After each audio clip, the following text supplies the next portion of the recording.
Bonjour à tous, donc, je m'appelle Simon Van Nuysberg, j'ai intégré l'UMR Sécopol au mois de janvier là dernier.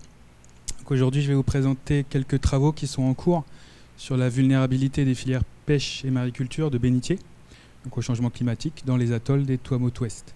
Et c'est un programme de recherche qui est financé par l'ANR. Donc dans certains lagons des atolls des Tuamotu-Ouest, on y trouve les densités de bénitiers les plus élevées au monde, par exemple Napuka, Fangato, Whakahina, Tetakoto, Pukaroa et Reo. Donc la ressource en bénitier elle est exploitée sous deux formes d'activité, la pêche, qui peut représenter jusqu'à 20 tonnes, qui a pu représenter jusqu'à 20 tonnes de chair par an par île, et principalement pour le marché de la chair, du coup. Et exploitée aussi sous la forme de l'aquaculture, donc de la mariculture, sous forme de collectage de naissains, principalement pour le marché de l'aquariophilie et qui représente de l'ordre de 7 millions de francs par an. C'est des revenus qui sont significatifs pour les habitants de ces atolls et qui freinent le taux de migration vers Tahiti, car créent de l'emploi dans les atolls où les opportunités d'emploi sont assez limitées, donc c'est un enjeu important pour le territoire. Et la mariculture en particulier, elle est mise en avant par la direction des ressources marines et minières, parce qu'il s'agit d'une activité qui est exportatrice, qui est non subventionnée et qui est liée à une exploitation durable des ressources. Malheureusement, ces deux activités ont déjà montré des signes de vulnérabilité aux vagues de chaleur, aux canicules marines. Donc les photos en haut montrent des bénitiers à différents stades de blanchissement. Ils peuvent blanchir comme les coraux. En bas, c'est un collecteur de bénitiers sur lequel l'ensemble des bénitiers ont blanchi. Et à droite, c'est un graphique qui montre la densité de bénitiers à Reo de 2005 à 2022, avec les deux flèches blanches qui montrent en fait deux événements de blanchissement qui ont eu lieu. Le premier en 2016, qui était massif. On peut voir qu'il a diminué les densités quasiment par deux des stocks sauvages. Le deuxième événement de blanchissement, beaucoup plus restreint, a eu moins d'effet sur les stocks, et c'est d'ailleurs suivi d'un bon recrutement. Alors le lagon de Reo, c'est un lagon semi-fermé, ça veut dire que toute la couronne de l'atoll dans sa partie nord, elle est émergée. Par contre, il y a des échanges qui peuvent avoir lieu entre le lagon et l'océan dans sa partie sud, là, au travers des chenaux peu profonds, les hoa. Donc on suppose que les hoa, ils ont un rôle vraiment majeur à jouer dans la régulation de la température du lagon, mais du coup aussi sur les stocks de bénitiers.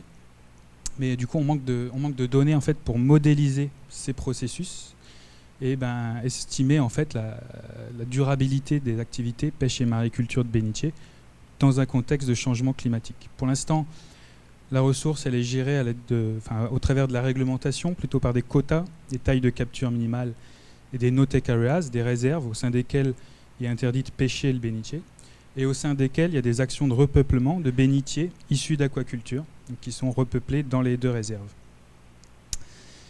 Donc une des solutions pour maintenir des stocks de bénitiers en bonne santé, malgré l'augmentation de température, c'est de modifier cette réglementation, de la durcir.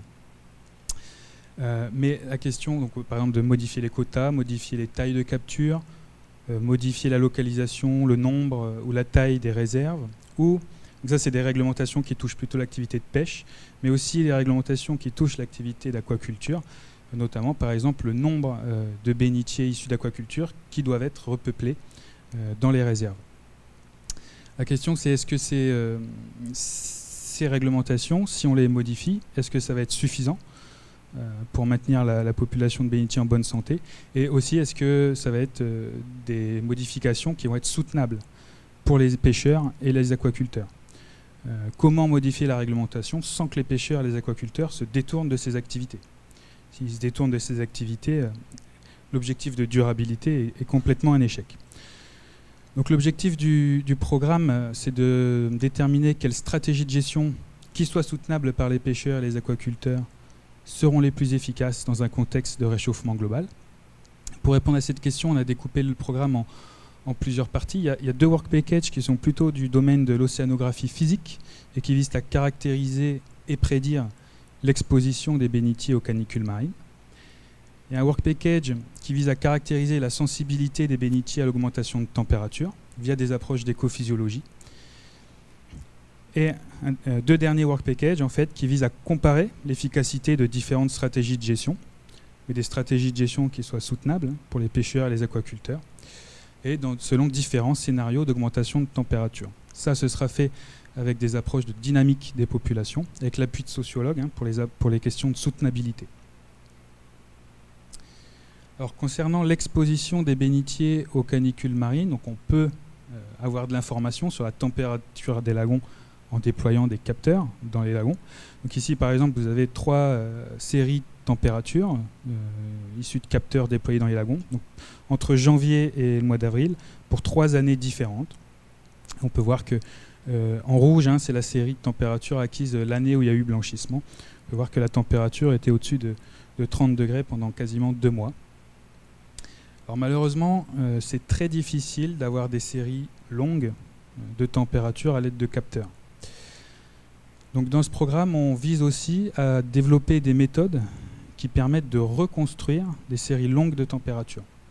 Il faut savoir que des séries longues de température, donc de l'ordre de 20 ans ou plus, existent pour l'océan, mais pas pour le lagon. Ici, par exemple, sur ce graphique, en noir, c'est une série de température de l'océan, mis à disposition gratuitement ici par la NASA, c'est le produit MUR, avec son intervalle de confiance en gris. Et en rouge, en fait, c'est une série de températures du lagon, acquise à l'aide de capteurs. On peut voir que la série ici océanique, elle reflète plutôt mal la température du lagon. Elle la sous-estime de 1 ou 2 degrés ici pour cette saison. Alors, comment expliquer cette différence de température entre le lagon et l'océan? En bleu, vous avez en fait le niveau d'eau du lagon, mesuré à l'aide de capteurs de pression. Donc, le niveau d'eau du lagon, c'est un indicateur du renouvellement de l'eau, des échanges d'eau entre le lagon et l'océan. En fait, quand vous avez une houle du sud qui arrive donc par ici, sur l'atoll, ça crée un flux d'eau rentrant de l'océan vers le lagon au travers des Hoa, ce qui élève le niveau du lagon, jusqu'à ce que l'eau ressorte et le niveau du lagon va redescendre. Donc ici, dans cette période, quand on a le niveau d'eau du lagon qui varie beaucoup, ça témoigne qu'il y a beaucoup d'échanges d'eau entre le lagon et l'océan. Et à cette période, la température du lagon est proche de celle de l'océan. Par contre, dans toute la période suivante, et en fait quand on commence la saison chaude, le niveau du lagon est beaucoup plus stable, et d'ailleurs il passe en dessous de son niveau moyen. Donc ça montre qu'en fait il n'y a plus d'échanges, beaucoup moins d'échanges entre l'océan et le lagon. Et là, la température du lagon s'écarte progressivement de celle de l'océan. Donc là, ce qu'on doit faire cette année, c'est de comparer différentes méthodes statistiques, on trouver la meilleure, qui va permettre de corriger la série océanique pour qu'elle reflète mieux la température du lagon.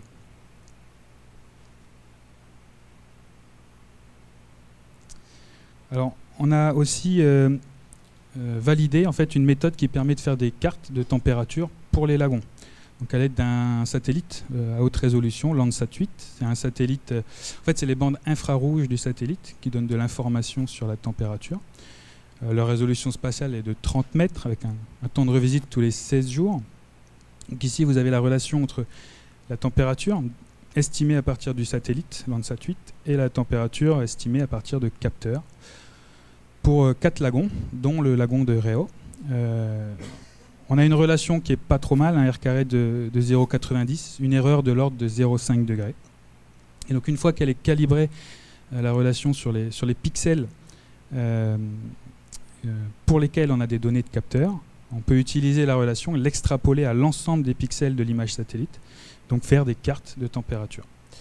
Ici c'est un exemple de carte obtenue pour Réau en saison chaude. Donc elle est assez bruitée, le produit n'est pas encore parfait, mais globalement il permet quand même de voir des choses intéressantes. Ici on voit bien que le petit bassin là au nord-ouest est plus chaud que le grand bassin au sud-est, ce qui est cohérent avec ce qu'on a pu observer par les capteurs en saison chaude.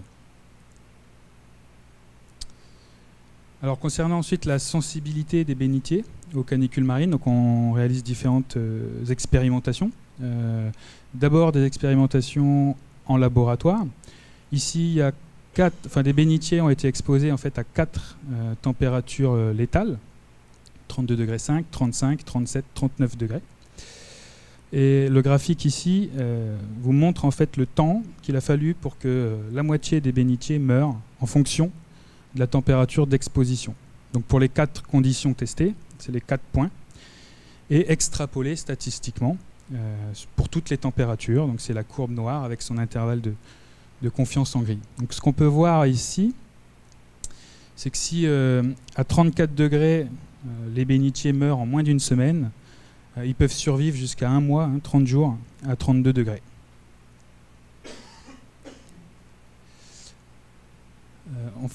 Il y a également des expérimentations sur le terrain qui ont été réalisées. Donc des bénitiers ont été placés dans des structures comme celle-ci, dans le lagon de Réau, en saison fraîche, en saison chaude, et dans deux conditions aussi de lumière différentes. C'est-à-dire que soit ils ont été couverts par une ombrière, ou soit ils étaient directement exposés à la lumière.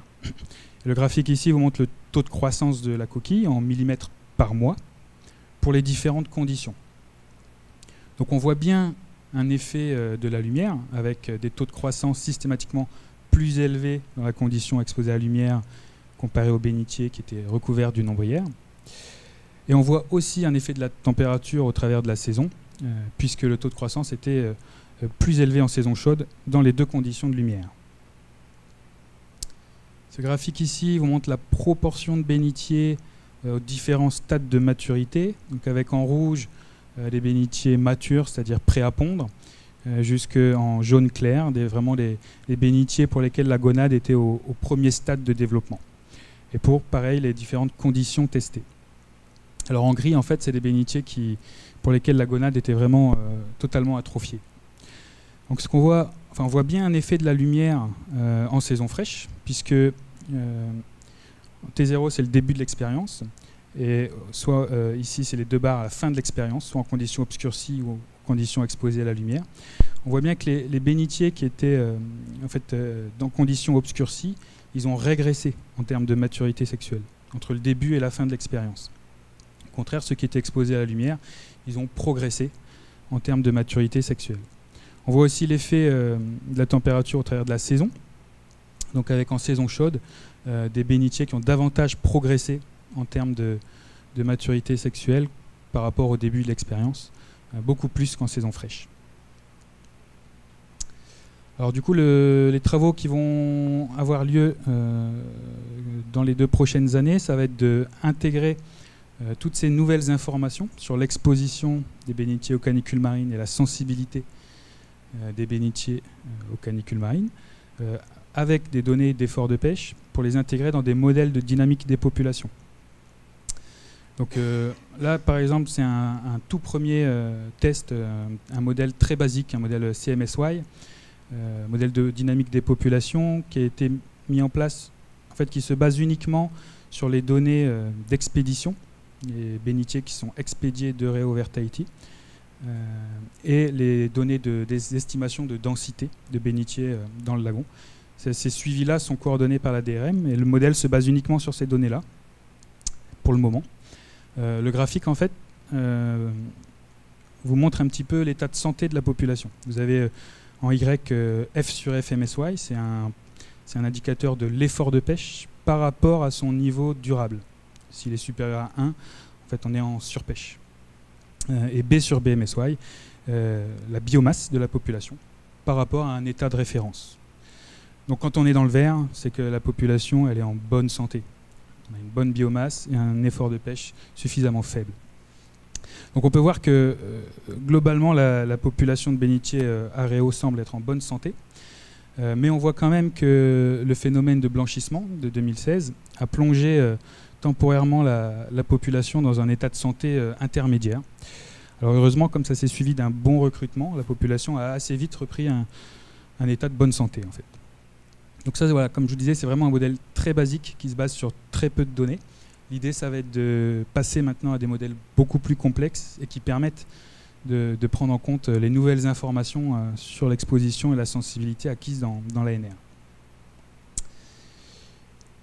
Voilà, donc les travaux que j'ai présentés ici ont en majorité été faits par des collègues, notamment donc Christiane, Marion, Vaiti et Jérémy, aussi Serge, Romain et Robin.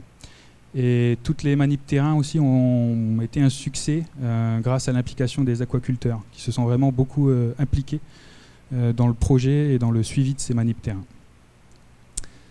Merci, et je vous remercie de votre attention.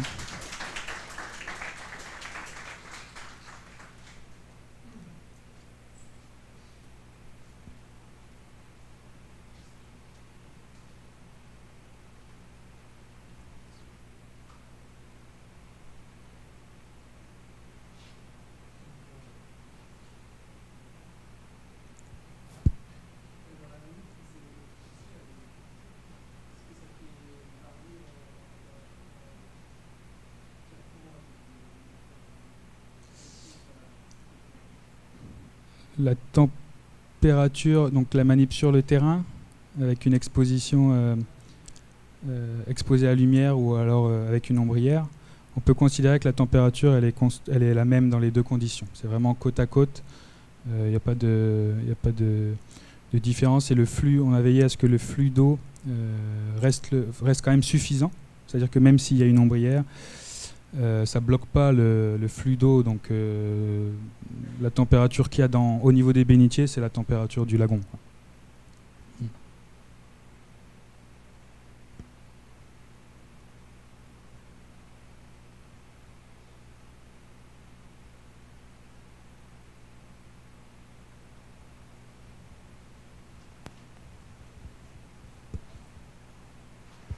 Merci Simon, j'ai encore une question, toujours plutôt dans le domaine sociétal.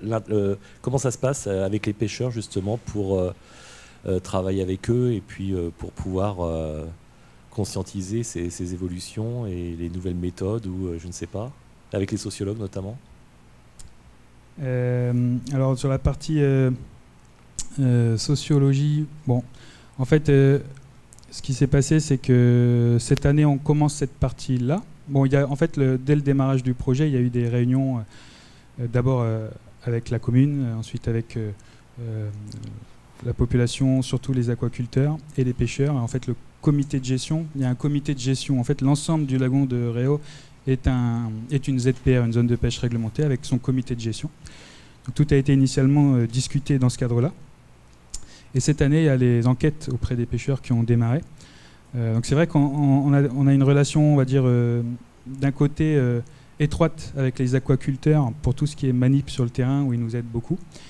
Eux, ils voient, je pense, un fort intérêt dans nos travaux vis-à-vis du maintien d'un stock sauvage en bonne santé, parce que le collectage est vraiment dépendant de la bonne santé du stock sauvage. Les pêcheurs, je pense, on ne peut pas dire les pêcheurs, en fait, c'est vraiment très hétérogène en termes d'intérêt ou même de vision ou de souhait de gestion par rapport à la ressource. Donc là, c'est des choses qu'on commence à caractériser au travers des enquêtes. Donc il y a eu une grosse campagne d'enquête qui a duré 2 semaines, qui a eu lieu là au mois de décembre. Et on n'a pas encore, j'ai pas encore traité les données pour l'instant, mais j'y arrive. Bon, on verra à ce moment-là. Après, donc la partie Tamatoa, Bambridge a participé à cette mission. Donc, avec son regard aussi un petit peu de sociologue, il essaie de voir un petit peu justement comment ces deux activités et les vagues de chaleur, enfin les événements de blanchissement, comment tout ça peut impacter en fait la structure sociale. Donc jusqu'à présent, il a plutôt en fait regardé, hein, d'après ce que je comprends, bon, il en parlerait beaucoup mieux que moi, mais il a regardé en fait comment la structure sociale s'organise à Réau et surtout quelles sont les alternatives. C'est-à-dire que si ces activités sont revues un petit peu à la baisse à cause du changement climatique, que vont devenir, vers quelles activités vont se tourner les gens, les jeunes, voilà, en fonction de l'âge. Il analyse un petit peu plutôt la société de ce point de vue-là. Merci. Merci.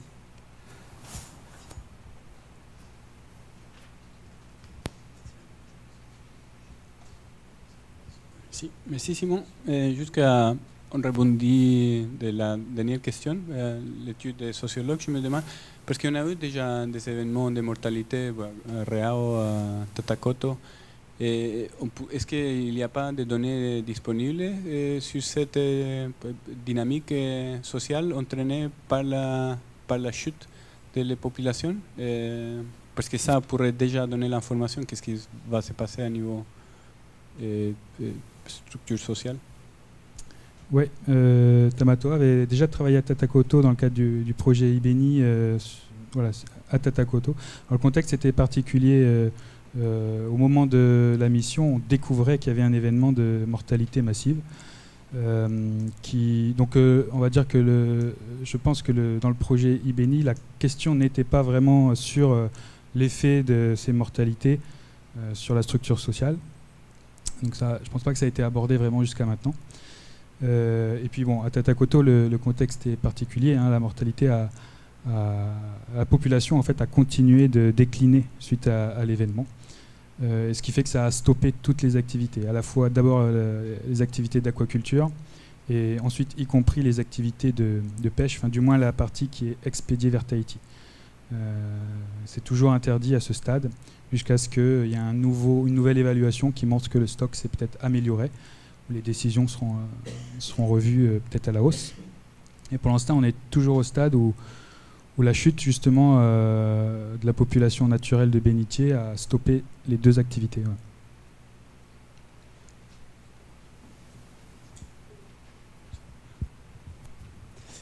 Merci, je pense qu'on va s'arrêter là. Merci beaucoup Simon.